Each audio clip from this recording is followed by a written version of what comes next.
ಶ್ರಿಯಃ ಕಾಂತಾಯ ಕಲ್ಯಾಣನಿಧಯೇ ನಿಧಯೇರ್ಥಿನಾಂ ಶ್ರೀವೆಂಕಟನಿವಾಸಾಯ ಶ್ರೀನಿವಾಸಾಯ ಮಂಗಲಂ. ಧರ್ಮವಿಜ್ಞಾನವೈರಾಗ್ಯಪರಮೈಶ್ವರ್ಯಶಾಲಿನಃ ಆನಂದತೀರ್ಥಭಗವತ್ಪಾದಾನ್ ವಂದೇ ನಿರಂತರಂ. ಆನಂದತೀರ್ಥೋಪದಿಷ್ಟೋ ನಿಧಿರ್ನಾರಾಯಣಃ ವಯಃ ಪ್ರದರ್ಶಿತೋ ಯೇನ ಸಮ್ಯಕ್ ಜಯತೀರ್ಥಂ ತಮಾಶ್ರಯೇ. ಸತ್ಯಾಭಿಜ್ಞಕರಾಬ್ಜೋತ್ಥಾನ್ ಪಂಚಾಶದ್ವರ್ಷಪೂಜಕಾನ್ ಸತ್ಯಪ್ರಮೋದತೀರ್ಥಾರ್ಯಾನ್ ನೌಮಿನ್ಯಾಯ ಸುಧಾರತಾನ್.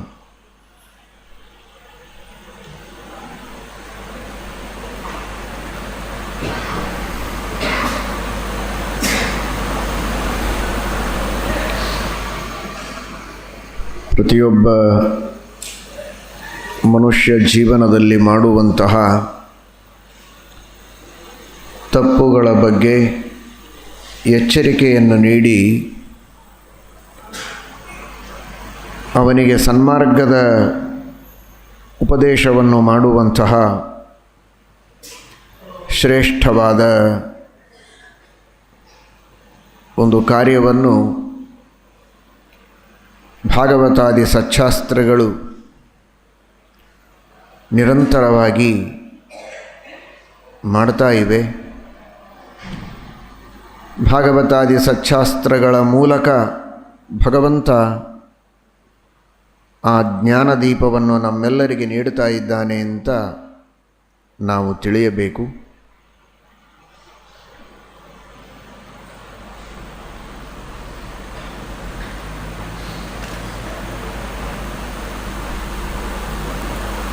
ಸ್ಕಂದ ಪುರಾಣದಲ್ಲಿ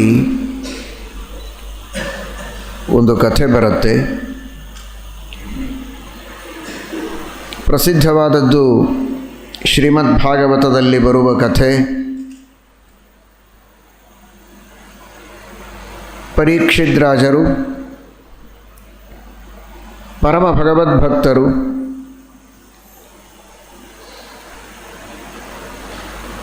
ಪಾಂಡವರ ವಂಶದಲ್ಲಿ ಜನಿಸಿ ಅರ್ಜುನನ ಸುಪುತ್ರ ಅಭಿಮನ್ಯುವಿನ ಸುಪುತ್ರನಾಗಿ ಪರೀಕ್ಷಿನ್ ಮಹಾರಾಜ ಪರಮ ಭಗವದ್ಭಕ್ತನಾಗಿ ಭಗವಂತನಿಗೆ ಅತ್ಯಂತ ಪ್ರಿಯನಾಗಿ ಪರಮಾತ್ಮನಿಂದಲೇ ಸುರಕ್ಷಿತನಾಗಿ ಗರ್ಭದಲ್ಲಿ ವಾಸ ಮಾಡಿದವ, ಭೂಮಿಯ ಮೇಲೆ ಜನಿಸಿ ಮತ್ತೆ ಮೃತನಾದಾಗಲೂ ಮತ್ತೊಮ್ಮೆ ಭಗವಂತನಿಂದ ರಕ್ಷಿತನಾದವ ಪರೀಕ್ಷಿತ. ಪರಮಾತ್ಮ ಗರ್ಭದಲ್ಲಿರುವಾಗಲೂ ನಮ್ಮ ರಕ್ಷಣೆಯನ್ನು ಮಾಡ್ತಾನೆ. ಗರ್ಭದಿಂದ ಭೂಮಿಯ ಮೇಲೆ ಹುಟ್ಟಿ ಬಂದಾದ ಮೇಲೂ ನಮ್ಮನ್ನು ರಕ್ಷಣೆ ಮಾಡ್ತಾನೆ. ನಾವು ನೀವೆಲ್ಲ ಈ ಅರ್ಥದಲ್ಲಿ ಪರೀಕ್ಷಿತರೆ.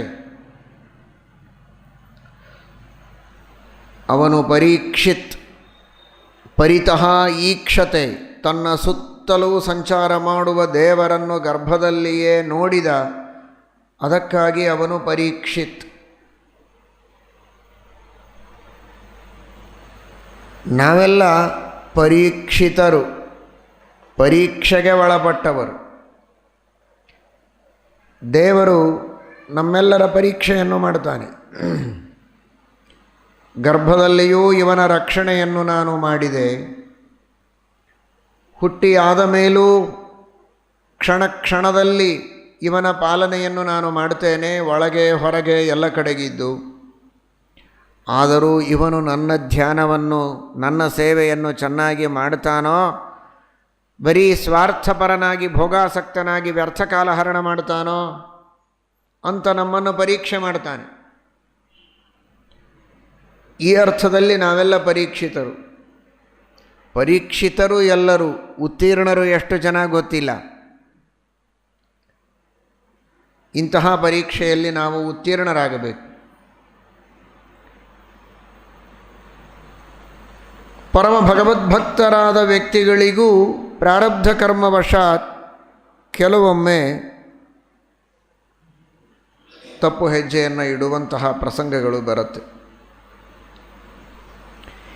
ಈ ಮಾತನ್ನು ಯಾಕೆ ತಿಳಿಯಬೇಕು ಅಂದರೆ ಆ ದೊಡ್ಡವರ ಬಗ್ಗೆ, ಜ್ಞಾನಿಗಳ ಬಗ್ಗೆ ದೋಷ ಚಿಂತನೆ ಮಾಡೋದಕ್ಕಲ್ಲ.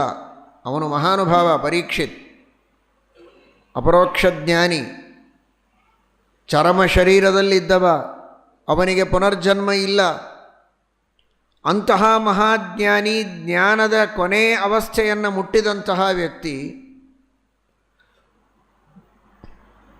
ಅದರ ಅಭಿಪ್ರಾಯ ಚರಮ ಶರೀರದಲ್ಲಿದ್ದವನು ಅಂತಹ ಪರೀಕ್ಷಿದ್ರಾಜರಿಗೆ ಒಂದು ಸಂದರ್ಭದಲ್ಲಿ ಶ್ರೀಮದ್ಭಾಗವತ ಹೇಳುವಂತೆ ಬಾಯಾರಿಕೆಯಾಗಿದೆ, ನೀರಡಿಕೆಯಾಗಿದೆ. ನೀರು ಹುಡುಕ್ತಾ ಹೋಗುವಂತಹ ಸಂದರ್ಭದಲ್ಲಿ ಎಲ್ಲಿಯೂ ಸಿಗದೆ ಆಶ್ರಮದಲ್ಲಿ ಸಿಗಬಹುದು ಅಂತ ಆ ಶ್ರಮವನ್ನು ಕಳೆದುಕೊಳ್ಳುವುದಕ್ಕೆ ಆಶ್ರಮದೊಳಗೆ ಬಂದ. ಆದರೆ ಅವನಿಗೆ ಈ ಶ್ರಮ ಆಯಿತು, ಶಾಪದ ಶ್ರಮ. ಒಳಗೆ ಬಂದು ಕೇಳ್ತಾನೆ ನೀರು ಬೇಕು ಅಂತ.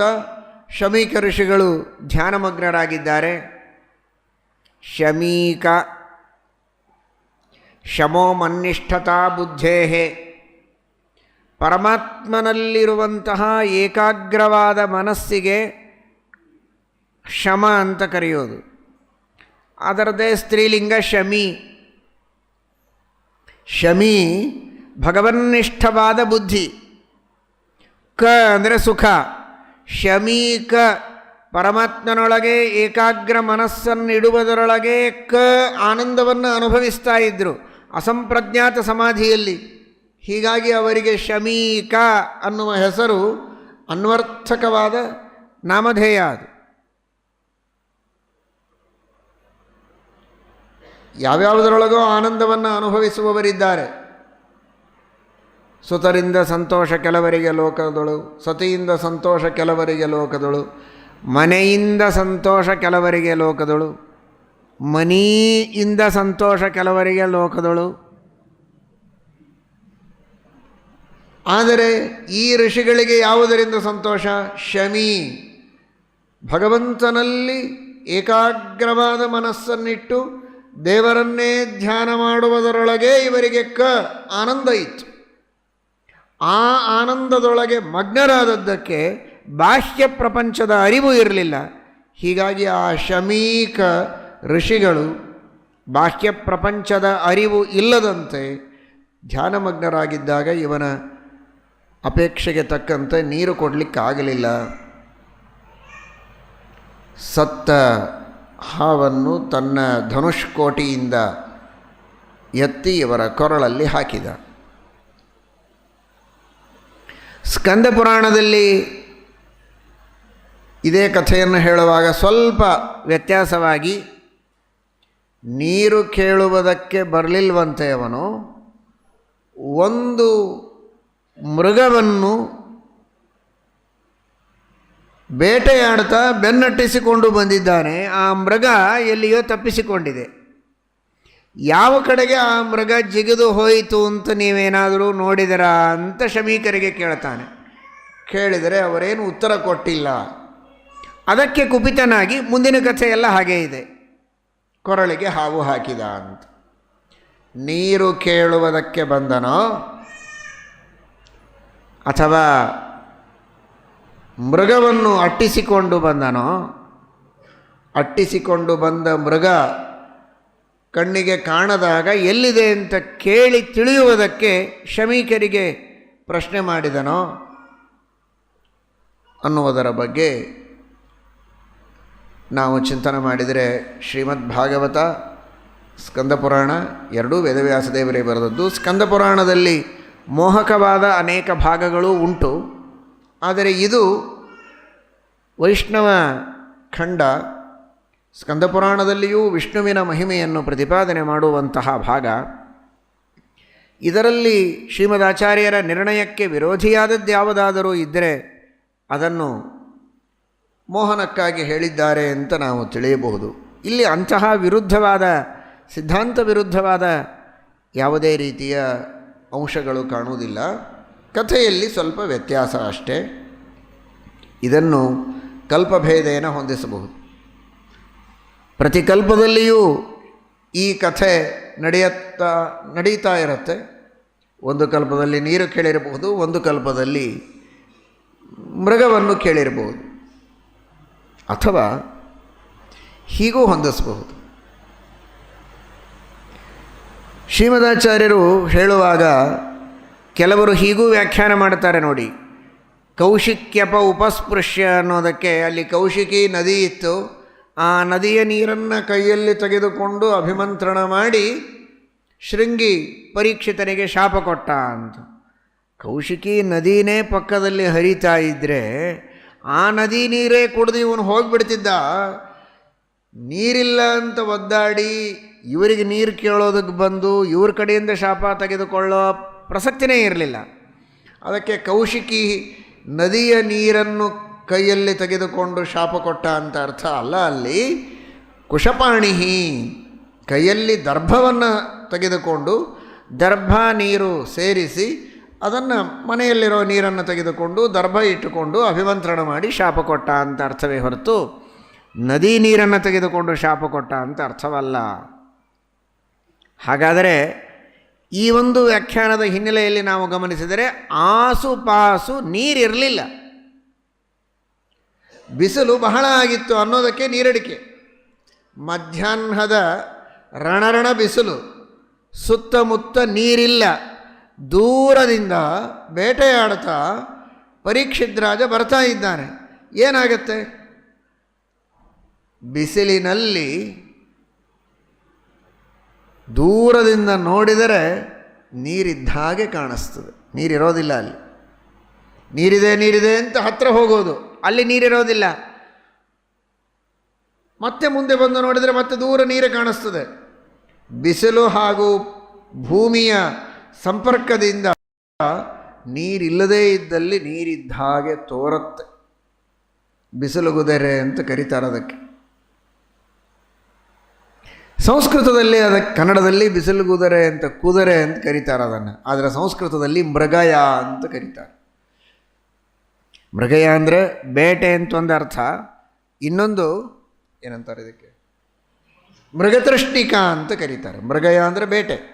ಇವನು ಮೃಗಯಕ್ಕೆ ಹೊರಟಿದ್ದ, ಆದರೆ ನೀರಡಿಕೆಯಾಗಿದೆ, ಮೃಗತೃಷ್ಣಿಕ ಅಂತ. ಮೃಗತೃಷ್ಣಿಕ ಅಂತ ಯಾಕೆ ಕರೀತಾರೆ ಅಂದರೆ, ಮೃಗ ತನಗೆ ನೀರಡಿಕೆಯಾದಾಗ ಓಡಿ ಓಡಿ ಈ ತರಹದ ಬಿಸಿಲು ಭೂಮಿಗಳ ಸಂಪರ್ಕದಿಂದ ನೀರಿನಂತೆ ತೋರುವ ದೃಶ್ಯವನ್ನು ಕಂಡು ಧಾವಿಸ್ತದೆ, ಸಿಗದೇ ಇದ್ದಾಗ ಮತ್ತೆ ಮುಂದೆ ಹೋಗ್ತದೆ, ಹೀಗೆ ಓಡ್ತಾ ಇರ್ತದೆ ಅನ್ನೋದಕ್ಕೆ ಅದನ್ನು ಮೃಗತೃಷ್ಣಿಕ ಅಂತ ಕರೀತಾರೆ. ಹಾಗಾದರೆ ಇಲ್ಲಿ ಇವನು ಮೃಗವನ್ನು ಕೇಳಿದ ಅಂದರೆ ಅರ್ಥ ಮೃಗವನ್ನು ಕೇಳಿದ ಅಂತ ಅರ್ಥ ಅಲ್ಲ, ಮೃಗತೃಷ್ಣಿಕೆಯನ್ನು ಕೇಳಿದ ಅಂತ. ಮೃಗತೃಷ್ಣಿಕೆ ಅಂದರೆ ಮೃಗತೃಷ್ಣಿಕೆಯಂತೆ ನೀರಿನಂತೆ ಏನೋ ಇದ್ದ ಹಾಗೆ ಕಾಣಿಸ್ತು ದೂರದಿಂದ ನೋಡಿದರೆ. ಮತ್ತೇನಾದರೂ ಇದೆಯಾ ನಿಮ್ಮಲ್ಲಿ ನೀರು ಅಂತ ಕೇಳಿದ ನೀರೇ.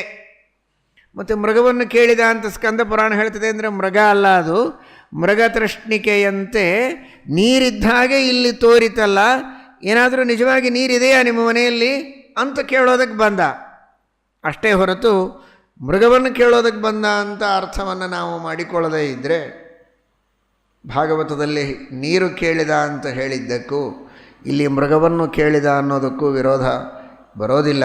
ಮೃಗ ಅನ್ನುವ ಶಬ್ದ ಮೃಗತೃಷ್ಣಿಕೆಯಂತೆ ಅವನ ದೃಷ್ಟಿಯಲ್ಲಿ ಯಾವುದು ನೀರು ಅಂತ ತೋರಿತೋ ಅದನ್ನೇ ಕೇಳಿದ ಅನ್ನುವ ಅಭಿಪ್ರಾಯವನ್ನು ಮಾಡಬಹುದು. ಇರಲಿ, ಕಥೆಗಳಲ್ಲಿ ಬರುವಂತಹ ಮೇಲ್ನೋಟದ ವಿರೋಧ. ಮುಂದೆ ಬರುವ ತತ್ವ, ಶಮೀಕ ಋಷಿಗಳು ಶಾಂತವಾಗೇ ಇದ್ದಾರೆ, ಹೇಳಿ ಕೇಳಿ ಶಮೀಕರು. ಕೃಷ ಅಂತ ಒಬ್ಬ ಶಿಷ್ಯ ಇದನ್ನು ನೋಡಿದ. ಶಮೀಕರ ಮಗನಿಗೆ, ಗುರುಪುತ್ರನಿಗೆ, ಶೃಂಗಿಗೆ ಈ ವಾರ್ತೆಯನ್ನು ತಿಳಿಸಿದ. ಅವನ ಹೆಸರೇ ಕೃಷ, ಗುರುಭಕ್ತ ಅವರು. ಬರೀ ಶ್ರೀಖಂಡ, ಬಾಸುಂದೆ, ರಸಗುಲ್ಲ ತಿಂದು ಟೊಣ್ಣೆ ಆದವನಲ್ಲ, ಗುರುಗಳ ಸೇವೆಯನ್ನು ಮಾಡಿ ಮಾಡಿ ಮಾಡಿ ಕೃಷನಾದ ವ್ಯಕ್ತಿ. ಸ್ಥಿತಸ್ಥಿತಾಮುಚ್ಚಲಿತ ಪ್ರಯಾತಾಂ ನಿಷೇಧುಷೀಂ ಆಸನಬಂಧಧೀರ. ದಿಲೀಪ ರಾಜ ಕಾಮಧೇನುವಿನ ಸೇವೆಯನ್ನು ಹೇಗೆ ಮಾಡ್ತಾ ಇದ್ದ ಅಂತ ವರ್ಣನೆ ಮಾಡ್ತಾರಲ್ಲ, ಕುಳಿತರೆ ಕೂಡೋದು, ನಿಂತರೆ ನಿಲ್ಲೋದು, ಆ ರೀತಿ ಪರಿಪರಿಯಾಗಿ ಗುರುಗಳ ಸೇವೆಯನ್ನು ಮಾಡಿ ಆ ಸೇವೆಯಿಂದಲೇ ಕೃಶನಾದ ಒಬ್ಬ ಗುರುಭಕ್ತ ಗುರುಗಳ ಕೊರಳಲ್ಲಿ ಈ ತರಹದ ಹಾವಿದೆ ಅಂತ ಕಂಡು ಸಹಿಸಲಾಗದೆ ಅವರ ಸುಪುತ್ರನಾದ ಶೃಂಗಿಗೆ ವಾರ್ತೆಯನ್ನು ತಿಳಿಸಿದ. ಏನಾದರೂ ಸ್ವಲ್ಪ ಜಾಸ್ತಿ ಮಾತನಾಡಿದರೆ ನಿನಗೇನು ಕೋಡ್ ಬಂದದ ಅಂತಂತಾರೆ. ಕೋಡು ಬರೋದು ಅಂದರೆ ಏನೋ ಒಂದು ದೊಡ್ಡಸ್ತಿಕೆ ಬಂದಾಗ, ಜ್ಞಾನವೋ ವಕ್ತೃತ್ವವೋ ಐಶ್ವರ್ಯವೋ ಅಧಿಕಾರವೋ ಯಾವುದೋ ಒಂದು ರೀತಿಯಿಂದ ಇನ್ನೊಬ್ಬರಲ್ಲಿ ಇಲ್ಲದೇ ಇದ್ದದ್ದು ಬಂದಿದ್ದರೆ ಅದೊಂದು ಕೋಡು ಬಂದಾಗ.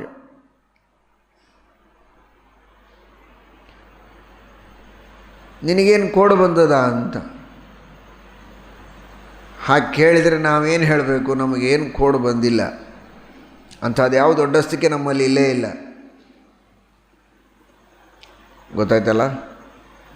ಹಾಗಾದರೆ ಕೋಡು ಬಂದಿದೆಯಾ ಅಂದರೆ ಹೌದು ನನಗೆ ಕೋಡು ಬಂದಿದೆ ಅಂತ ಹೇಳಿಕೊಳ್ಳುವ ರೀತಿಯ ಎದೆಗಾರಿಕೆ ಇರುವ ವ್ಯಕ್ತಿ ಈ ಶೃಂಗಿ. ಅವನಿಗೆ ಶೃಂಗ ಕೋಡು ಬಂದಿತ್ತು ಅನ್ನೋದಕ್ಕೆ ಅವನು ಶೃಂಗಿ.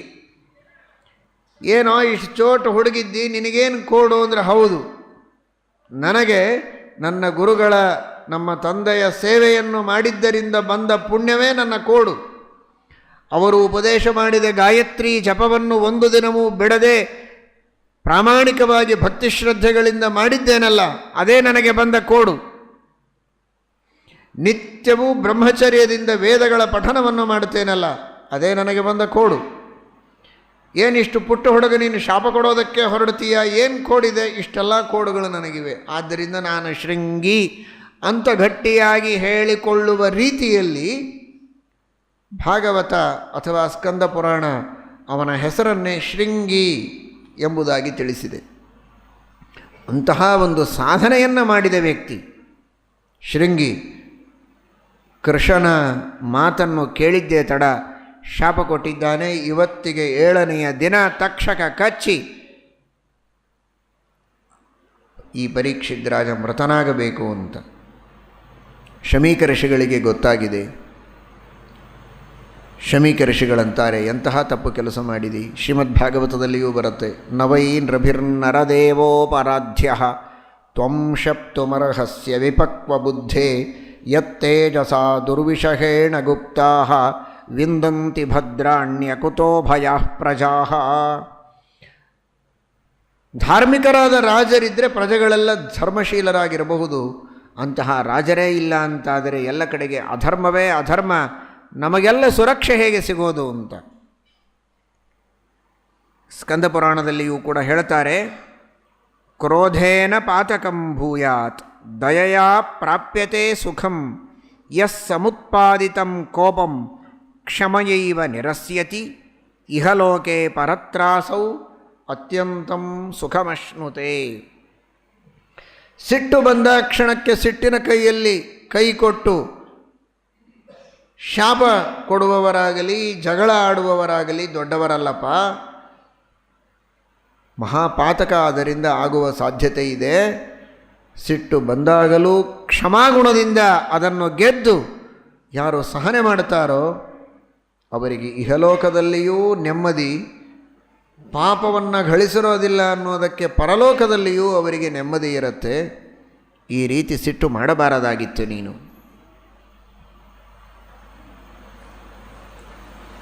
ಒಬ್ಬರಿಂದ ನಮಗೇನೋ ಅಪಚಾರ ಆಗಿದೆ, ಅಪಕಾರ ಆಗಿದೆ ಅನ್ನೋದಕ್ಕೆ ನಮಗೆ ಸಿಟ್ಟು ಬರುತ್ತೆ. ನಿಜ, ನಮಗೇನೋ ಒಂದು ಸಣ್ಣ ಅಪಕಾರ ಅವರಿಂದ ಆಗಿರಬಹುದು. ಆದರೆ ಸಿಟ್ಟು ಮಾಡಿದರೆ ಅವರಿಂದ ಅಲ್ಲ, ನಮ್ಮಿಂದಲೇ ನಮಗೆ ಅಪಕಾರ ಬಹಳ ಆಗತ್ತೆ. ಒಬ್ಬ ನನಗೆ ಬೈದ ಅಂತ ನನಗೆ ಬೇಜಾರಾಗಿ ಅವನ ಮೇಲೆ ನಾನು ಕೋಪ ಮಾಡಿಕೊಂಡ್ರೆ ಬೈಯೋದರಿಂದ ನನ್ನ ದೇಹದ ಒಂದು ಕೂದಲಿಗೂ ಏನು ಧಕ್ಕೆಯಾಗಿಲ್ಲ, ನನ್ನ ಮೈಯೊಳಗೆ ಯಾವ ರೀತಿಯ ವ್ಯತ್ಯಾಸವೂ ಆಗಿಲ್ಲ. ಆದರೆ ಅವನು ಬೈದದ್ದಕ್ಕೇನು ನಾನು ಸಿಟ್ಟು ಮಾಡಿದನಲ್ಲ, ನನ್ನ ಮೈಯೆಲ್ಲ ಬಿಸಿಯಾಯಿತು, ನನ್ನ ಮನಸ್ಸಿಗೆ ನೋವಾಯಿತು, ಮೈಯೆಲ್ಲ ಬಿಸಿಯಾಯಿತು, ನನ್ನ ಆರೋಗ್ಯವೇ ಹಾಳಾಯಿತು. ಹಾಗಾದರೆ ಅವನು ಮಾಡಿದ್ದು ದೊಡ್ಡದಲ್ಲ ನನಗೆ ಅಪಕಾರ, ನಾನು ಮಾಡಿಕೊಂಡ ಅಪಕಾರ ನನಗೆ ದೊಡ್ಡದಾಯಿತು. ಇಹಲೋಕದಲ್ಲಿಯೂ ನನಗೆ ಸುಖ ಇಲ್ಲ, ಪರಲೋಕದಲ್ಲಿ ಅಂತೂ ಆ ಕ್ರೋಧದಿಂದ ನಾವು ಮಾಡುವ ಅನೇಕ ತಪ್ಪು ಕೆಲಸಗಳಿಂದ ಪಾಪವನ್ನು ಗಳಿಸ್ತೇವೆ. ಆ ಪಾಪದಿಂದ ಮತ್ತಷ್ಟು ದುಃಖವೇ ನಮಗಾದೀತು, ಅದನ್ನು ಮಾಡಬಾರದು ಅಂತ ಶಮೀಕ ಋಷಿಗಳು ಉಪದೇಶ ಮಾಡ್ತಾರೆ. ಸರಿ, ಆದದ್ದಾಯಿತು ಅಂದರು. ಭಗವಂತನ ಸಂಕಲ್ಪ ಎಷ್ಟು ವಿಚಿತ್ರ ನೋಡಿ. ಸಣ್ಣ ಮಗು ಆ ಪುಟ್ಟ ಬಾಲಕ ಕೊಟ್ಟ ಶಾಪವನ್ನು ಶಮೀಕ ಋಷಿಗಳು ತಾವು ಹಿರಿಯರು ತಮ್ಮ ತಪಸ್ಸಿನಿಂದ ಅದನ್ನು ಪರಿಹಾರ ಮಾಡಬಹುದಾಗಿತ್ತು, ಮಾಡಲಿಲ್ಲ. ಭಗವಂತನ ಸಂಕಲ್ಪ ಹೀಗೆ ಇದೆ ಅಂತ ಗೊತ್ತು, ಸುಮ್ಮನಿದ್ದಾರೆ. ಆ ಕಾಲದಲ್ಲಿ ಗೌರಮುಖ ಎಂಬ ಒಬ್ಬ ಶಿಷ್ಯನನ್ನು ಕರೆದರು. ಅವನನ್ನು ಕೊಟ್ಟು ಕಳಿಸಿದ್ದಾರೆ, ಈ ವಾರ್ತೆಯನ್ನು, ಶಾಪದ ಸುದ್ದಿಯನ್ನು ಪರೀಕ್ಷಿತನಿಗೆ ತಿಳಿಸಬೇಕು ಅಂತ. ಅವನ ಹೆಸರು ಗೌರಮುಖ, ಶುಭ್ರವಾದ ಮುಖ. ಅಂದರೆ ಶುಭ್ರ, ಬಿಳಿ ಇದು ಶುದ್ಧತೆಯ ಸಂಕೇತ, ಕಪ್ಪು ಇದು ದೋಷಗಳ ಸಂಕೇತ. ನಿನ್ನ ಪಾಪಗಳ ಶುದ್ಧತೆಯನ್ನು ನೀನು ಮಾಡಿಕೋ, ಇನ್ನು ಮುಂದೆ ಮಾಡಿದ ಪಾಪಕ್ಕೆ ಪ್ರಾಯಶ್ಚಿತ್ತವನ್ನು ಮಾಡಿಕೋ. ನೀನನ್ನು ಗೌರನಾಗೂ, ಶುಭ್ರನಾಗೂ, ಶುದ್ಧನಾಗೂ ಅಂತ ತಿಳಿಸುವ ಮುಖ ಇವನದು. ಅದಕ್ಕಾಗಿ ಇವನ ಹೆಸರೇ ಗೌರಮುಖ. ಇವನೂ ಗೌರಮುಖ, ಸುಳ್ಳು ಕಪ್ಪು ಹೇಳುವವನಲ್ಲ, ಬಿಳಿ ಸತ್ಯವನ್ನೇ ಹೇಳುವವ. ಆದ್ದರಿಂದ ಇವನು ಗೌರಮುಖ. ತಾನು ಗೌರಮುಖ ಅಷ್ಟೇ ಅಲ್ಲ, ಪರೀಕ್ಷಿತನನ್ನು ಗೌರಮುಖನನ್ನು ಮಾಡುವುದಕ್ಕೆ ಹೊರಟವ. ನೀನು ಪಾಪವನ್ನು ಮಾಡಿದ್ದಿ, ದೊಡ್ಡ ದ್ರೋಹವನ್ನು ಮಾಡಿದ್ದಿ, ತಪಸ್ವಿಗಳಿಗೆ ಅವಮಾನ ಮಾಡಿ ಆ ಪಾಪವನ್ನು ಪರಿಹಾರ ಮಾಡಿಕೊಂಡು ನೀನು ಗೌರನಾಗು, ಶುದ್ಧನಾಗು ಅಂತ ತಿಳಿಸುವುದಕ್ಕೆ ಬಂದವ. ಆದ್ದರಿಂದ ಇವನು ಗೌರಮುಖ. ಬಂದು ಸುದ್ದಿಯನ್ನು ಹೇಳಿದ. ಪರೀಕ್ಷಿದ್ರಾಜರಿಗೆ ಸ್ವಯಂ ಪಶ್ಚಾತ್ತಾಪವಾಗಿತ್ತು. ಮಹಾಜ್ಞಾನಿಗಳು ಮನೆಗೆ ಬಂದು ನೀರು ಕುಡಿದದ್ದೇ ತಡ ಅವರಿಗೆ ಪಶ್ಚಾತ್ತಾಪವಾಗಿದೆ, ನಾನು ಮಾಡಿದ್ದು ತಪ್ಪಾಯಿತು ಅಂತ. ಸಾಮಾನ್ಯವಾಗಿ ನೀರು ಕುಡಿದ್ರೆ ತಂಪಾಗಬೇಕು, ಆದರೆ ನೀರು ಕುಡಿದ್ರೆ ಇವನಿಗೆ ತಾಪ ಆಯಿತು, ಪಶ್ಚಾತ್ತಾಪ. ನೀರು ಕುಡಿದಾದ ಮೇಲೆ ಪಶ್ಚಾತ್ತಾಪ ಆಗಿದೆ.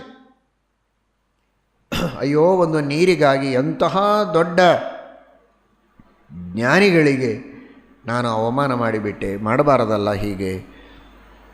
ಅಂತಹ ಜ್ಞಾನಿಗಳ ಅನುಗ್ರಹದಿಂದಲೇ ನಾವೆಲ್ಲ ಬದುಕಿದ್ದು. ನೋಡಿ ಹೇಗಿದೆ ಪರಸ್ಪರ. ಶಮೀಕರಂದರು ರಾಜರಿಗೆ ಅನ್ಯಾಯ ಆಗಬಾರದು, ರಾಜರಿಗೆ ಶಾಪ ಕೊಡಬಾರದು, ಧಾರ್ಮಿಕರಾದ ರಾಜರು ಸುರಕ್ಷಿತರಾಗಿದ್ದರೆ ಇಡೀ ರಾಜ್ಯದಲ್ಲಿ ಪ್ರಜೆಗಳೆಲ್ಲ ಸುಖವಾಗಿ ಧರ್ಮದಿಂದ ಜೀವನ ಮಾಡಬಹುದು ಅಂತ ಶಮೀಕರಿಂದ ಈ ಮಾತು ಬಂತು. ರಾಜ ಅಂತಾನೆ ನಮ್ಮಂಥವರೆಲ್ಲ ಬದುಕೋದು ಅಂತಹ ಜ್ಞಾನಿಗಳ ತಪಸ್ಸಿನಿಂದ, ಅವರಿಗೆ ನಾವು ಅವಮಾನ ಮಾಡಬಾರದಾಗಿತ್ತು ಅಂತ. ಇದೇ ನಮ್ಮ ಶಾಸ್ತ್ರದಲ್ಲಿ ಇರುವಂತಹ ಅದ್ಭುತವಾದಂತಹ ಹೊಂದಾಣಿಕೆ. ತಪಸ್ವಿಗಳು ಏಕಾಂತದಲ್ಲಿ ತಪಸ್ಸು ಮಾಡಿ ತಮ್ಮ ತಪಸ್ಸಿನಿಂದ, ತಮ್ಮ ಯೋಗ ಸಾಮರ್ಥ್ಯದಿಂದ, ತಮ್ಮ ಪ್ರಾರ್ಥನೆಯ ಬಲದಿಂದ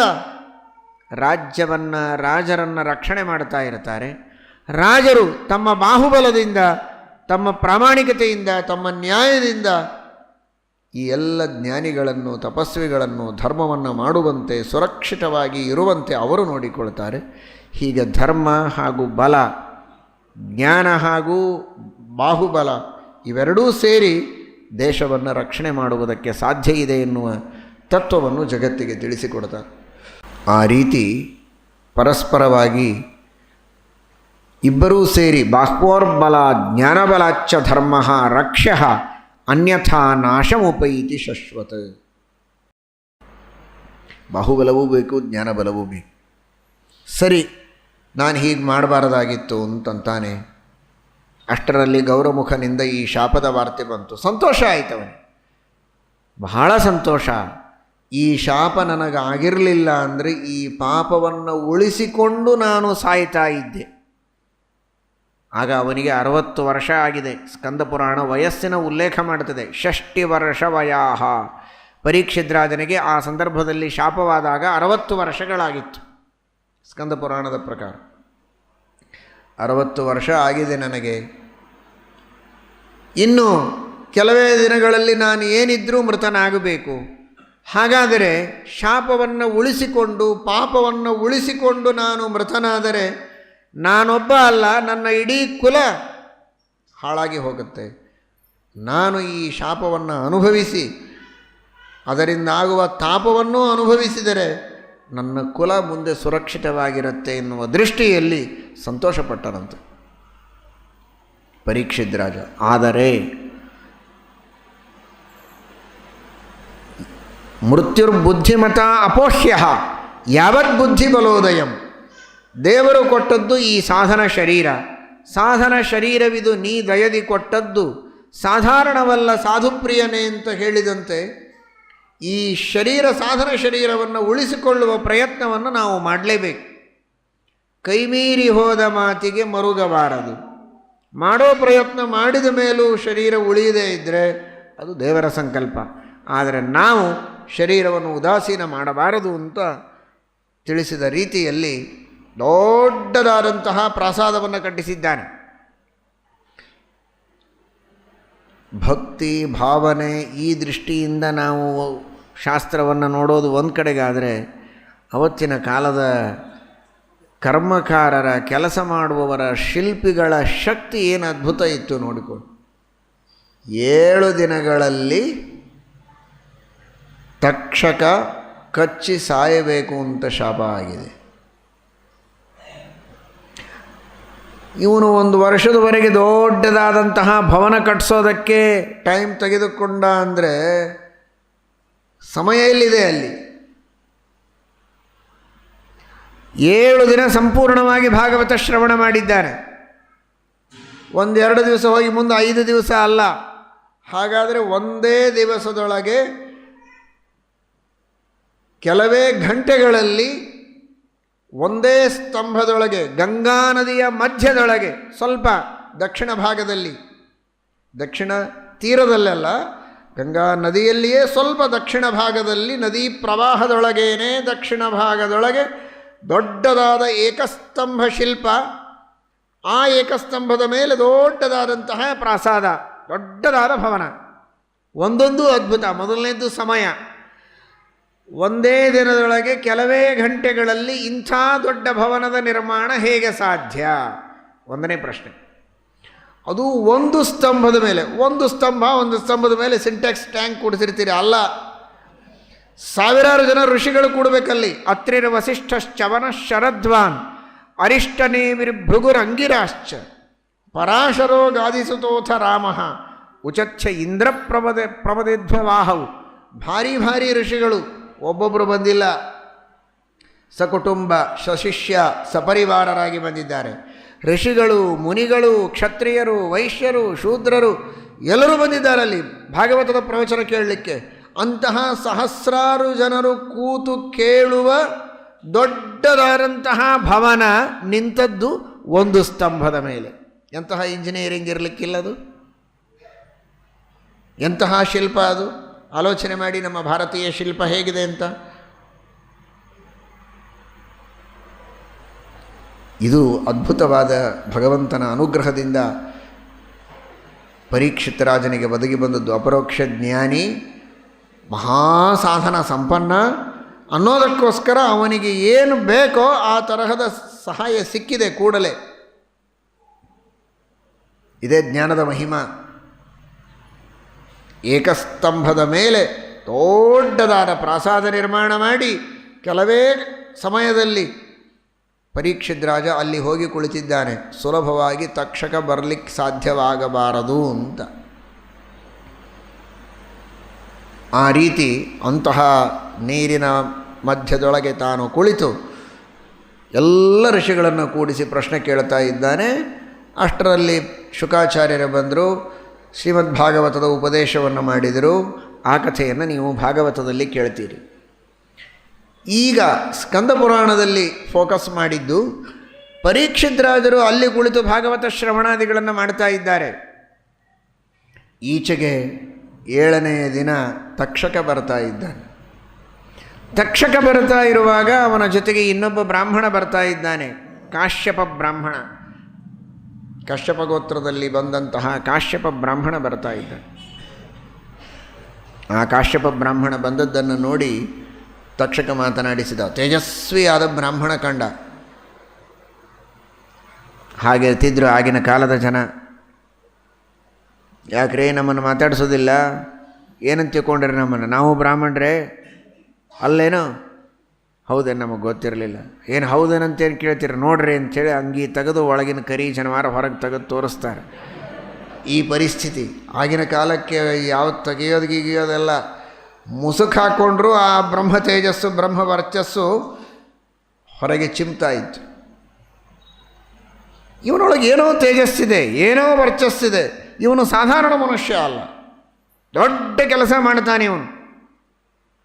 ಪ್ರಾಯ ನಾನು ಪರೀಕ್ಷಿತರಾಜರನ್ನು ಕಚ್ಚಿ ಸಂಹಾರ ಮಾಡಿದರೆ ಮತ್ತೆ ಬದುಕಿಸೋ ಶಕ್ತಿನೂ ಇವನಿಗೆ ಕಾಣಿಸ್ತದೆ, ಕೇಳಿಬಿಡೋಣ ಇವನನ್ನು ಅಂತ ತಕ್ಷಕ ಮಾತನಾಡಿಸಿದ. ತಕ್ಷಣ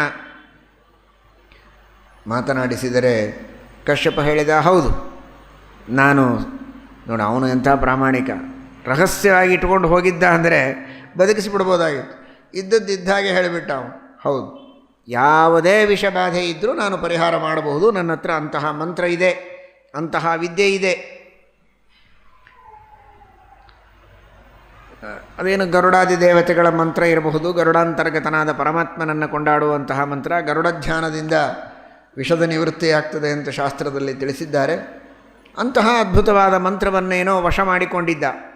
ಗುರುಗಳ ಮುಖದಿಂದ ಉಪದೇಶ ತೆಗೆದುಕೊಂಡು ಜಪ ಮಾಡಿ ಸಿದ್ಧಿ ಪಡೆದುಕೊಂಡಂತಹ ವ್ಯಕ್ತಿ. ತಕ್ಷಕ ಪರೀಕ್ಷೆ ಮಾಡೋಣ ಅಂದ. ನಿಜವಾಗಿ ತಕ್ಷಕನಿಗೆ ಪರೀಕ್ಷೆ ಮಾಡೋ ಅವಶ್ಯಕತೆ ಇರಲಿಲ್ಲ. ಹೌದಾ, ವಿಷವನ್ನು ಪರಿಹಾರ ಮಾಡ್ತೀಯಾ, ನಿನಗೆಷ್ಟು ದಕ್ಷಿಣೆ ಕೊಡ್ತೇನೆ, ಮನೆಗೆ ವಾಪಸ್ ಹೋಗು ಅಂತ ಹೇಳಿಬಿಡ್ಬೋದಾಗಿತ್ತು. ಆದರೆ ಅವನು ಹೇಳಲಿಲ್ಲ. ಯಾಕೆ ಅಂದರೆ ಅವನು ಆಲೋಚನೆ ಮಾಡಿರಬಹುದು ಅಂತ ಅನ್ನಿಸ್ತದೆ. ಸುಮ್ಮನೆ ಬ್ರಾಹ್ಮಣರಿಗೆ ಸಿಗೋ ದಕ್ಷಿಣೆ ಯಾಕೆ ನಾನು ಬರದೇ ಇರೋ ಹಾಗೆ ಮಾಡಬೇಕು. ಇವನಿಗೆ ವಿಷ ಪರಿಹಾರ ಮಾಡೋ ಸಾಮರ್ಥ್ಯ ಇರಲಿಲ್ಲ.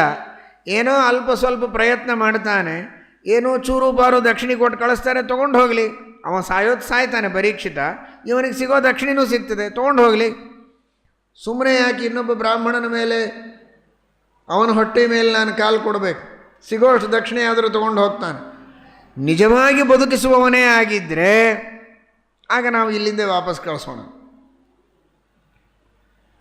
ಅದು ಸರಿ, ದಕ್ಷಿಣೆ ಏನಿದ್ರು ನೀನು ಕೊಟ್ಟೆ ಕಳಿಸೋನು ಅಂತಾದ ಮೇಲೆ ಹಾಗೆ ಕಳಿಸ್ಬೋದಾಗಿತ್ತಲ್ಲ ಅಂದರೆ ಅವನು ಸ್ವಲ್ಪ ವಿಚಾರ ಮಾಡಿದ.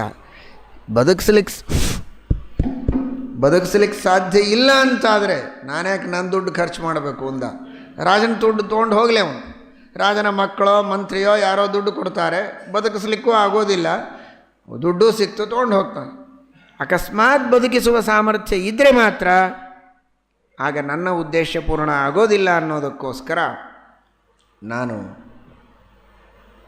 ಇವನಿಗೆ ಹಣವನ್ನು ಕೊಟ್ಟು ಇಲ್ಲಿಂದ ತಿರುಗಿ ಕಳಿಸ್ಬೇಕು ಅಂತ ನಿರ್ಣಯ ಮಾಡಿದ್ದ. ಸರಿ, ಪರೀಕ್ಷೆ ಮಾಡಬೇಕು. ಈ ಗಿಡವನ್ನು ಕಚ್ತೇನೆ, ನೀನು ಮತ್ತೆ ಅದನ್ನು ಬದುಕಿಸ್ಬೇಕು ಅಂತ. ಒಂದು ಗಿಡದ ಮೇಲೆ ಒಬ್ಬ ಕುಳಿತಿದ್ದಾನೆ ಮನುಷ್ಯ. ಅದನ್ನು ಇಬ್ಬರೂ ನೋಡಿಲ್ಲ, ತಕ್ಷಕನೂ ನೋಡಿಲ್ಲ, ಕಾಶ್ಯಪನೂ ನೋಡಿಲ್ಲ. ತಕ್ಷಕ ಕಚ್ಚಿದ, ಗಿಡ ಸುಟ್ಟು ಬೂದಿಯಾಗಿದೆ, ಗಿಡದ ಮೇಲೆ ಕುಳಿತ ಮನುಷ್ಯನೂ ಬೂದಿಯಾದ. ಇವನೊಂದು ಅಭಿಮಂತ್ರಣ ಮಾಡಿದ ನೀರಿನಿಂದ ಪ್ರೋಕ್ಷಣೆ ಮಾಡಿದರೆ ಗಿಡ ಚಿಗುರಿದೆ, ಗಿಡದ ಮೇಲೆ ಕುಳಿತ ಮನುಷ್ಯನೂ ಬದುಕಿದ. ಇವನು ಈ ಅದ್ಭುತವಾದಂತಹ ಈ ಎಲ್ಲ ಕಾರ್ಯಗಳನ್ನು ಆ ಮನುಷ್ಯ ನೋಡಿದ. ಓ, ಇವರು ಮಾತಾಡೋದು ಕೇಳಿಸಿತ್ತವನಿಗೆ. ಇಳಿಬೇಕು ಅನ್ನೋದ್ರೊಳಗೆ ಸುಟ್ಟು ಹೋಗಿದ್ದ, ಆದರೆ ಮತ್ತೆ ಬದುಕಿದ. ಅವನೇ ಈ ವಿಷಯವನ್ನು ಮುಂದೆ ಲೀಕ್ ಮಾಡಿದ್ದು ಎಲ್ಲರಿಗೂ. ಇಲ್ಲದೇ ಇದ್ದರೆ ಈ ಸಂವಾದ ಬೇರೆಯವರಿಗೆ ಹೇಗೆ ಗೊತ್ತಾಗ್ತಿತ್ತು? ವೇದವ್ಯಾಸ ದೇವರಿಗೆ ಗೊತ್ತು, ಸರ್ವಜ್ಞರು. ಆದರೆ ಅವತ್ತಿನ ಸಮಕಾಲದ ಜನರಿಗೆ ಈ ವಿಷಯವನ್ನು ಪ್ರಚಾರ ಮಾಡಿದ ಅವನು. ಇವರು ಹೀಗೆ ಬ್ರಾಹ್ಮಣ ಬದುಕಿಸುವುದಕ್ಕೆ ಬಂದವ, ಅವನಿಗೆ 2 ಪಟ್ಟು ದಕ್ಷಿಣೆ ಕೊಡ್ತೇನೆ, ತಿರುಗಿ ಹೋಗು ಅಂತ ಹೇಳಿದ್ದಕ್ಕೆ ಅಲ್ಲಿಂದ ಹೊರಟು ಹೋಗಿಬಿಟ್ಟ. ಪರೀಕ್ಷಿತನ ರಕ್ಷಣೆಗೆ ಬರಲಿಲ್ಲ. ತಕ್ಷಕ ಕಚ್ಚಿ ಪರೀಕ್ಷಿತ ಮೃತನಾಗಿ ಹೋದ. ಈ ವಾರ್ತೆ ಎಲ್ಲ ಕಡೆಗೆ ಹರಡಿದೆ ಅವನ ಮೂಲಕ, ಆ ಮನುಷ್ಯನ ಮೂಲಕ. ಗಿಡದ ಮೇಲೆ ಕುಳಿತ ವ್ಯಕ್ತಿಯಿಂದ ಯಾವಾಗ ಸುದ್ದಿ ಹರಡಿತೋ, ಈ ಕಶ್ಯಪ ಎಂಬ ಬ್ರಾಹ್ಮಣನಿಗೆ ಯಾರೂ ಮಾತನಾಡಿಸ್ತಾ ಇಲ್ಲ, ಮನೆಗೆ ಕರೀತಾ ಇಲ್ಲ, ದಕ್ಷಿಣೆ ಕೊಡೋದಿಲ್ಲ, ಊಟಕ್ಕೆ ಹಾಕ್ತಾ ಇಲ್ಲ, ಸಹಪಂಕ್ತಿ ಇಲ್ಲ, ಸಹಪಂಕ್ತಿ ಇರಲಿ, ಸಂಭಾಷಣವೇ ಇಲ್ಲ, ಮಾತೇ ಇಲ್ಲ. ಪ್ರಾಚೀನ ಕಾಲದಲ್ಲಿ ಶಾಸ್ತ್ರ ವಿರುದ್ಧವಾದ ವರ್ತನೆಯನ್ನು ಮಾಡಿದರೆ ಎಷ್ಟು ಗಂಭೀರವಾಗಿ ಅದನ್ನು ಪರಿಗಣಿಸ್ತಾ ಇದ್ದರು. ಇನ್ನೊಮ್ಮೆ ಇಂಥ ತಪ್ಪು ನಾನು ಮಾಡಬಾರದು ಅಂತ ಅವನಿಗೆ ತಪ್ಪಾಯಿತು ಅಂತ ಒಪ್ಪಿಕೊಳ್ಬೇಕು, ಅದಕ್ಕೆ ಪ್ರಾಯಶ್ಚಿತ್ತ ಮಾಡಿಕೊಳ್ಬೇಕು, ಆಮೇಲೆ ಅವನನ್ನು ಸ್ವೀಕಾರ ಮಾಡ್ತಾ ಇದ್ದರು ಅನ್ನೋದಕ್ಕೆ ಆಗಿನ ಕಾಲದ ಜನ ಪಾಪ ಮಾಡೋದಕ್ಕೆ ಭಯಪಡ್ತಿದ್ರು. ಇವತ್ತು ಏನು ಪಾಪ ಮಾಡಿದರೂ, ಯಾರು ಮಾಡಿದರೂ ಅದಕ್ಕೆ ಭಯ ಇಲ್ಲ. ಯಾಕೆಂದರೆ ಶಿಕ್ಷೆ ಕೊಡೋ ಹಾಗೇ ಇಲ್ಲ. ತಪ್ಪು ಮಾಡಿದವರಿಗೆ ಇವತ್ತು ಶಿಕ್ಷೆ ಇಲ್ಲ, ತಪ್ಪು ಮಾಡಿದವರಿಗೆ ಶಿಕ್ಷೆ ಕೊಟ್ಟರೆ ಅವರಿಗೆ ಶಿಕ್ಷೆ ಚೆನ್ನಾಗಿದೆ. ತಪ್ಪು ಮಾಡಿದರೆ ಮಗುವಿಗೆ ತಾಯಿಯೂ ಜಬರಿಸುವಂತಿಲ್ಲ, ಬಯ್ಯೋ ಹಾಗಿಲ್ಲ, ತಂದೆ ಬಯ್ಯೋ ಹಾಗಿಲ್ಲ, ತಪ್ಪು ಮಾಡಿದ ಶಿಷ್ಯರಿಗೆ ಗುರುಗಳು ಬಯ್ಯೋ ಹಾಗಿಲ್ಲ. ಆದರೆ ತಪ್ಪು ಮಾಡಿದ ವ್ಯಕ್ತಿಗಳಿಗೆ ಶಿಕ್ಷೆ ಕೊಡೋದಕ್ಕೆ ಯಾರೂ ಮುಂದಾಗೋದಿಲ್ಲ. ಅಂತಹ ಘೋರವಾದ ಕಾಲ ಇವತ್ತು ಬಂದಿದೆ. ಆದರೆ ಅವತ್ತಿನ ಕಾಲಕ್ಕೆ ಯಾರೂ ಅವನ ಜೊತೆಗೆ ಮಾತನಾಡಿಸಿಲ್ಲ. ಅವನಿಗೆ ಆಶ್ಚರ್ಯ ಆಗಿದೆ, ಇಷ್ಟು ಪ್ರೀತಿಯಿಂದ ನನ್ನ ಊರಿನ ಜನ ನನ್ನನ್ನು ಮಾತನಾಡಿಸುವವರು, ಮನೆಯಲ್ಲಿ ಯಾವ ಶುಭಕರ್ಮಗಳಾದರೂ ನನ್ನನ್ನು ಕರೆಯುವವರು ಇವತ್ತು ಯಾಕೆ ಕರೀತಾ ಇಲ್ಲ ಅಂತ. ಶಾಕಲ್ಯ ಋಷಿಗಳ ಹತ್ತಿರ ಹೋಗಿ ಶರಣು ಹೋದ. ಶಾಕಲ್ಯರೇ, ನನಗೆ ನನ್ನ ಸುತ್ತಮುತ್ತಲಿನ ಜನ ಮಾಡುವ ಈ ಎಲ್ಲ ವ್ಯವಹಾರದಿಂದ ಮನಸ್ಸಿಗೆ ಬಹಳ ನೋವಾಗಿದೆ. ಏನು ತಪ್ಪು ನಾನು ಮಾಡಿದ್ದೇನೆ? ಆಗ ಶಾಕಲ್ಯ ಋಷಿಗಳು ಜ್ಞಾನದೃಷ್ಟಿಯಿಂದ ನೋಡಿ ಹೇಳಿದರು, ನೋಡು, ನಿನ್ನಲ್ಲಿ ದೊಡ್ಡ ಶಕ್ತಿ ಇತ್ತು, ಮಂತ್ರಶಕ್ತಿ. ಪರೀಕ್ಷಿತ ರಾಜನನ್ನು ಬದುಕಿಸುವುದಕ್ಕೆ ಅಂತ ನೀನು ಹೊರಟಿದ್ದಿ. ತಕ್ಷಕ ನಿನಗೆ ಹಣ ಕೊಟ್ಟ ಅಂತ ಅದನ್ನು ತೆಗೆದುಕೊಂಡು ತಿರುಗಿ ಬಂದುಬಿಟ್ಟಿಯಲ್ಲ. ಶಕ್ತಿ ಇದ್ದರೂ ಹಣದ ಆಶೆಗೆ ಒಬ್ಬ ರಾಜನನ್ನು ಬದುಕಿಸುವ ಮಹತ್ವದ ಕಾರ್ಯವನ್ನು ಬಿಟ್ಟು ನೀನು ಬಂದೆಯಲ್ಲ, ದೊಡ್ಡ ರಾಜದ್ರೋಹ ಮಾಡಿದಿ ಅನ್ನೋದಕ್ಕೋಸ್ಕರ ಆ ಮಹಾಪಾಪದಿಂದ ನೀನು ಪಾತಕಿಯಾಗಿದ್ದಿ. ನಿನ್ನನ್ನು ಯಾರೂ ಮಾತಾಡಿಸ್ತಾ ಇಲ್ಲ, ನಿನ್ನನ್ನು ಯಾರೂ ಮುಟ್ತಾ ಇಲ್ಲ. ನೀನು ಅದಕ್ಕೇನಾದರೂ ಪ್ರಾಯಶ್ಚಿತ್ತ ಮಾಡಿಕೊಂಡು ಪಾಪ ಪರಿಹಾರ ಮಾಡಿಕೊಂಡ್ರೆ ಆಮೇಲೆ ನಿನ್ನನ್ನು ಎಲ್ಲರೂ ಸ್ವೀಕಾರ ಮಾಡ್ತಾರೆ ಅಂತ ತಿಳಿಸಿಕೊಡ್ತಾರೆ ಶಾಕಲ್ಯ ಋಷಿಗಳು. ಇವನಂದ, ನಾನು ಜ್ಞಾನದೃಷ್ಟಿಯಿಂದ ನೋಡಿದೆ, ಹಣದ ಆಶೆಗೆ ನಾನು ಬಂದವನಲ್ಲ. ಜ್ಞಾನದೃಷ್ಟಿಯಿಂದ ಅವನ ಆಯುಷ್ಯ ಅಷ್ಟೇ ಇದೆ ಅಂತ ತಿಳಿದು ನಾನು ಯಾವುದೂ ವಿಚಾರ ಮಾಡದೆ ಸುಮ್ಮನೆ ಸುದ್ದಿ ಕೇಳಿ ಹೊರಟದ್ದೆ. ತಕ್ಷಕ ಈ ರೀತಿ ಮಧ್ಯದಲ್ಲಿ ನನ್ನನ್ನು ತಡೆದಾಗ ನಾನು ಸ್ವಲ್ಪ ಜ್ಞಾನದೃಷ್ಟಿಯಿಂದ ಆಲೋಚನೆ ಮಾಡಿದೆ. ಅವನ ಆಯುಷ್ಯ ಇಷ್ಟೇ ಅಂತ ಗೊತ್ತಾಯಿತು, ದೇವರ ಸಂಕಲ್ಪ ಇದೆ ಅಂತ ಗೊತ್ತಾಯಿತು. ಇನ್ನೇನು ಪ್ರಯೋಜನ ಇಲ್ಲ ನಾನು ಪ್ರಯತ್ನ ಮಾಡಿ ಅಂತ ತಿರುಗಿ ಹೊರಟಾಗ ಅವನು ದಕ್ಷಿಣೆ ಕೊಟ್ಟದ್ದು ನಿಜ. ದಕ್ಷಿಣೆಯ ಆಶೆಗೆ ನಾನು ಬಂದವನಲ್ಲ. ಸತ್ಯ ನೀನು ಹೇಳೋದು, ನೀನು ಪ್ರಾಮಾಣಿಕ. ಆದರೆ ನಿನಗೆ ಆಶೆಯಿಂದ ಬಂದದ್ದು ಅಂತ ನಾನು ಹೇಳೋದಿಲ್ಲ. ಆದರೆ ಕೊನೆ ಉಸಿರಿರೋವರೆಗೆ ನೀನು ಪ್ರಯತ್ನ ಅಂತೂ ಮಾಡಬೇಕಾಗಿತ್ತು. ನಿಜ, ಆಯುಷ್ಯ ಅಷ್ಟೇ ಇದೆ ಅಂತ ನಿನಗೆ ಗೊತ್ತಾಗಿತ್ತು. ಆದರೂ ಕೂಡ ಇನ್ನೂ ಅವನು ಬದುಕಿದ್ದ. ಕೊನೆ ಉಸಿರಿರೋವರೆಗೆ ನಿನ್ನ ಪ್ರಯತ್ನ, ನಿನ್ನ ಔಷಧ, ನಿನ್ನ ಮಂತ್ರಗಳನ್ನಂತೂ ನೀನು ಉಪಯೋಗ ಮಾಡಬೇಕು. ಅದಾದ ಮೇಲೆ ಅವನು ಬದುಕಿರಲಿಲ್ಲ ಅಂದರೆ ನಿನಗೆ ಪಾಪ ಇಲ್ಲ. ಆದರೆ ಪ್ರಯತ್ನದಲ್ಲಿ ನೀನು ನ್ಯೂನತೆಯನ್ನು ಮಾಡಿದ್ದಕ್ಕೆ ನಿನಗೆ ಆ ಪಾಪ ಇದೆ. ಆ ಪಾಪದ ಪರಿಹಾರ ಮಾಡಿಕೊಂಡ್ರೆ ಮಾತ್ರ ನೀನು ಗ್ರಾಹ್ಯನಾಗ್ತೀರಿ ಅಂತ ತಿಳಿಸಿದ್ದಾರೆ. ಏನು ಮಾಡಬೇಕು ನಾನು ಅಂತ ಕೇಳಿದರೆ ಆಗ ಶಾಕಲ್ಯ ಋಷಿಗಳು ಆ ಕಾಶ್ಯಪನಿಗೆ ಹೇಳುತ್ತಾರೆ, ಸುವರ್ಣಮುಖರಿ ನದಿ ತೀರದಲ್ಲಿ ಇರುವಂತಹ ವೆಂಕಟಾಚಲ ಇದೆ. ಅಲ್ಲಿ ವರಾಹದೇವರ ಸನ್ನಿಧಾನ, ಸ್ವಾಮಿ ಪುಷ್ಕರಣಿ ತೀರ್ಥ ಇದೆ. ಸ್ವಾಮಿ ಪುಷ್ಕರಣಿ ತೀರ್ಥದಲ್ಲಿ ಸ್ನಾನವನ್ನು ಮಾಡಿ ವರಾಹದೇವರ ಶ್ರೀನಿವಾಸನ ವಿಶೇಷವಾದಂತಹ ಉಪಾಸನೆಯನ್ನು ಮಾಡು, ಅವರ ದರ್ಶನವನ್ನು ಮಾಡಿ, ಅವರ ಸ್ತುತಿಯನ್ನು ಮಾಡಿ, ನಿತ್ಯದಲ್ಲಿ ಪ್ರಾರ್ಥನೆಯನ್ನು ಮಾಡಿ ನಿನ್ನ ಪಾಪಕ್ಕೆ ನೀನು ಪ್ರಕ್ಷಾಳನವನ್ನು ಮಾಡಿಕೋ ಅಂತ ಶಾಕಲ್ಯ ಋಷಿಗಳು ಉಪದೇಶ ಮಾಡುತ್ತಾರೆ. ಅದಕ್ಕೆ ತಕ್ಕಂತೆ ನಿತ್ಯದಲ್ಲಿ ಸ್ವಾಮಿ ಪುಷ್ಕರಣಿ ಸ್ನಾನವನ್ನು ಮಾಡಿ, ವರಾಹದೇವರ ದರ್ಶನವನ್ನು ಮಾಡಿ, ಶ್ರೀನಿವಾಸನ ದರ್ಶನ ಮಾಡಿ ಪ್ರಾರ್ಥನೆಯನ್ನು ಮಾಡಿಕೊಂಡು ತನ್ನ ಪಾಪಗಳನ್ನು ಪರಿಹಾರ ಮಾಡಿಕೊಂಡ. ಆ ನಂತರದಲ್ಲಿ ಅವನನ್ನು ಎಲ್ಲರೂ ಸ್ವೀಕಾರ ಮಾಡಿದರು ಅಂತ ಸ್ಕಂದ ಪುರಾಣದಲ್ಲಿ ವರ್ಣನೆ ಬರುತ್ತೆ.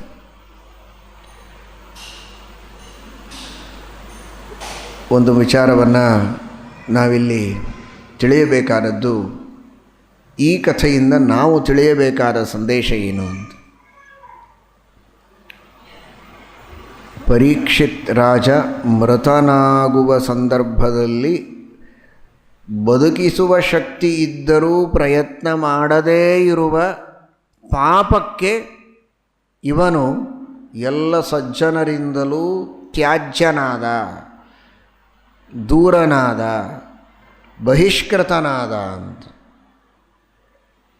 ಇವತ್ತು ನಾವು ಆಧ್ಯಾತ್ಮಿಕವಾಗಿ, ಧಾರ್ಮಿಕವಾಗಿ, ನೈತಿಕವಾಗಿ ಮರಣ ಹೊಂದುವಂತಹ ಒಬ್ಬರಲ್ಲ, ಸಾವಿರ ಸಾವಿರ ಜನರನ್ನು ನೋಡಿ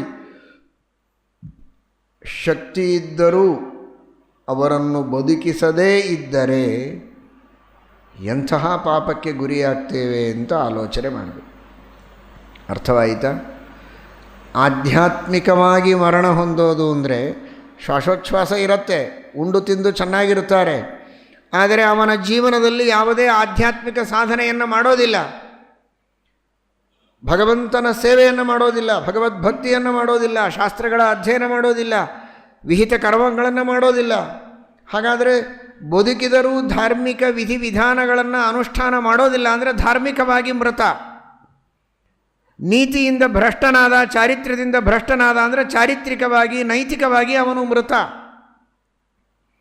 ಹೀಗೆ ಆಧ್ಯಾತ್ಮಿಕವಾಗಿ, ಧಾರ್ಮಿಕವಾಗಿ, ನೈತಿಕವಾಗಿ ಯಾರು ಮೃತರಾಗ್ತಾರೆ ಅಂಥವರನ್ನು ಬದುಕಿಸುವ ಪ್ರಯತ್ನ ಮಾಡದಿದ್ದರೆ, ಅರ್ಥಾತ್ ಅವರಿಗೆ ಧರ್ಮೋಪದೇಶವನ್ನು ಮಾಡಿ, ತಿಳುವಳಿಕೆಯನ್ನು ಹೇಳಿ, ಮಾರ್ಗದರ್ಶನವನ್ನು ಮಾಡಿ, ಅವರು ಧರ್ಮವನ್ನು ಮಾಡುವಂತೆ, ನೀತಿವಂತರಾಗುವಂತೆ ಪ್ರಯತ್ನ ಮಾಡದೇ ಇದ್ದರೆ, ಸಾಯಲು ಹೊರಟವರನ್ನು ಬದುಕಿಸುವ ಶಕ್ತಿ ಇದ್ದರೂ ಬದುಕಿಸದೇ ಇದ್ದರೆ, ಹೇಗೆ ಕಶ್ಯಪ ಬ್ರಾಹ್ಮಣನಿಗೆ ಮಹಾಪಾಪವೋ, ಅವನಿಗೆ ಒಂದು ಇಷ್ಟು ಬಂದಿತ್ತೋ ಏನೋ ಚೂರು ಪಾರು, ನಮಗೆ ಬೆಟ್ಟದಷ್ಟು ಪಾಪ ಬರುತ್ತೆ. ಯಾಕೆ ಅಂದರೆ ಇವತ್ತು ಸುತ್ತಮುತ್ತಲೂ ಹಾಗೆ ಸಾಯುವವರು ಬಹಳ ಜನ ಇದ್ದಾರೆ. ಅವರನ್ನು ಒಳ್ಳೆಯ ಮಾತು ಹೇಳಿ ಸುಧಾರಿಸುವ ಶಕ್ತಿ ನಮಗಿದೆ, ಆದರೂ ನಾವು ಹೇಳೋದಿಲ್ಲ ಅಂದರೆ ಮಹಾಪಾಪ. ಹೋಗಲಿ, ಇಡೀ ಜಗತ್ತಿನ ಉದ್ಧಾರ ಬೇಡ, ತನ್ನ ಮನೆಯೊಳಗಿದ್ದ ಜನರನ್ನಾದರೂ ತಾನು ಉದ್ಧಾರ ಮಾಡುವ ಪ್ರಯತ್ನ ಮಾಡಬೇಕು.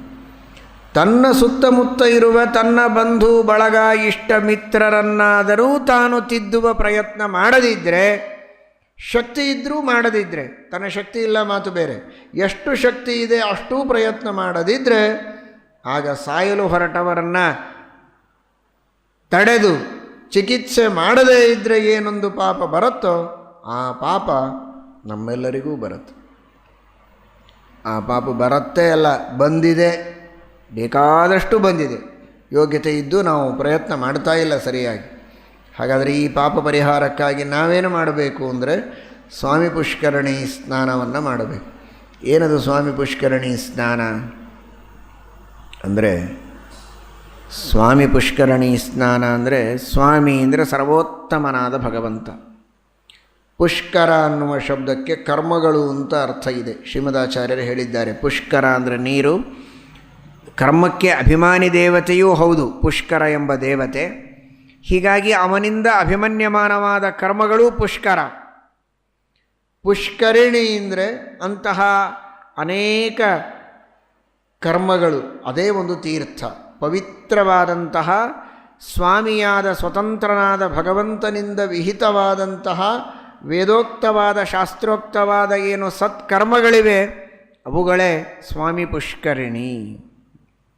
ಅಥವಾ ತೀರ್ಥ ಅಂದರೆ ಶಾಸ್ತ್ರ, ಸ್ವಾಮಿ ಪುಷ್ಕರಣಿ ತೀರ್ಥ ಅಂದರೆ ಪರಮಾತ್ಮನ ಸ್ವಾಮಿತ್ವವನ್ನು, ಸ್ವಾತಂತ್ರ್ಯವನ್ನು, ಸರ್ವೋತ್ತಮತ್ವವನ್ನು ತಿಳಿಸುವಂತಹ ಶಾಸ್ತ್ರ ಏನಿದೆ ಅದು ಸ್ವಾಮಿ ಪುಷ್ಕರಣಿ ತೀರ್ಥ. ಹಾಗಾದರೆ ಎರಡಾಯಿತು. ಒಂದು, ಸ್ವಾಮಿಯಾದ ಭಗವಂತನಿಂದ ವಿಹಿತವಾದ ಪುಷ್ಕರಗಳು, ಕರ್ಮಗಳು, ವಿಹಿತವಾದ ಸತ್ಕರ್ಮಗಳು. ಇನ್ನೊಂದು, ಪರಮಾತ್ಮನ ಸ್ವಾಮಿತ್ವವನ್ನು ತಿಳಿಸುವ ತೀರ್ಥ ಶಾಸ್ತ್ರ. ಸತ್ಕರ್ಮಗಳನ್ನು ಮಾಡ್ತಾ, ಶಾಸ್ತ್ರಾಧ್ಯಯನಗಳನ್ನು ಮಾಡ್ತಾ, ಅಖಂಡ ಹರಿನಾಮ ಸಂಕೀರ್ತನವನ್ನು ಮಾಡಿ ನಾವು ಮಾಡುವ ಈ ಪಾಪಗಳ ಪ್ರಕ್ಷಾಳನೆಯನ್ನು ನಾವು ಮಾಡಿಕೊಳ್ಳಬಹುದೇ ಹೊರತು, ಇಲ್ಲದಿದ್ದರೆ ಜ್ಞಾನಿಗಳ ದೃಷ್ಟಿಯಲ್ಲಿ ನಾವು ಯಾರೂ ಗ್ರಾಹ್ಯರಲ್ಲ. ನಾವು ಭಾರೀ ಸಜ್ಜನರು, ಯಾಕೆ ಇನ್ನೂ ನಮ್ಮನ್ನು ದೊಡ್ಡವರು ಸ್ವೀಕಾರ ಮಾಡ್ತಾ ಇಲ್ಲ, ಉದ್ಧಾರ ಮಾಡ್ತಾ ಇಲ್ಲ ಅಂತ ನಾವು ಅಂದ್ಕೊಂಡ್ರೆ, ಋಷಿಗಳು, ಮುನಿಗಳು, ದೇವತೆಗಳಂತಹ ಜ್ಞಾನಿಗಳ ದೃಷ್ಟಿಯಲ್ಲಿ ನಾವು ಯಾಕಿನ್ನೂ ಬೇಕಾದವರಾಗಿಲ್ಲ ಅಂದರೆ ನಮ್ಮ ಪಾಪಗಳಿಗೆ ನಾವು ಪ್ರಾಯಶ್ಚಿತ್ತ ಮಾಡಿಕೊಂಡಿಲ್ಲ, ಸ್ವಾಮಿ ಪುಷ್ಕರಣಿಯಲ್ಲಿ ಸ್ನಾನ ಮಾಡಿಲ್ಲ, ದೇವರ ಸ್ವಾಮಿತ್ವದ ಸ್ವಾತಂತ್ರ್ಯದ ಅನುಸಂಧಾನ ಯಾವಾಗಲೂ ನಮಗೆ ಬರ್ತಾ ಇಲ್ಲ. ಅದು ಬರಬೇಕು, ಅದೇ ದೊಡ್ಡದಾದಂತಹ ಪ್ರಾಯಶ್ಚಿತ್ತ ಎಂಬುದಾಗಿ ಈ ಒಂದು ಕಥೆಯಿಂದ ಆಧ್ಯಾತ್ಮಿಕ ಸಂದೇಶವನ್ನು ನಾವು ಪಡೆಯಬಹುದಾಗಿದೆ. ಅಂತಹ ಸ್ವಾಮಿತ್ವದ ಅನುಸಂಧಾನವನ್ನು ದೇವರು ನಮ್ಮೆಲ್ಲರಿಗೆ ಕರುಣಿಸಲಿ ಎಂಬುದಾಗಿ ಪ್ರಾರ್ಥನೆಯನ್ನು ಮಾಡೋಣ. ಶ್ರೀಕೃಷ್ಣಾರ್ಪಣಮಸ್ತು.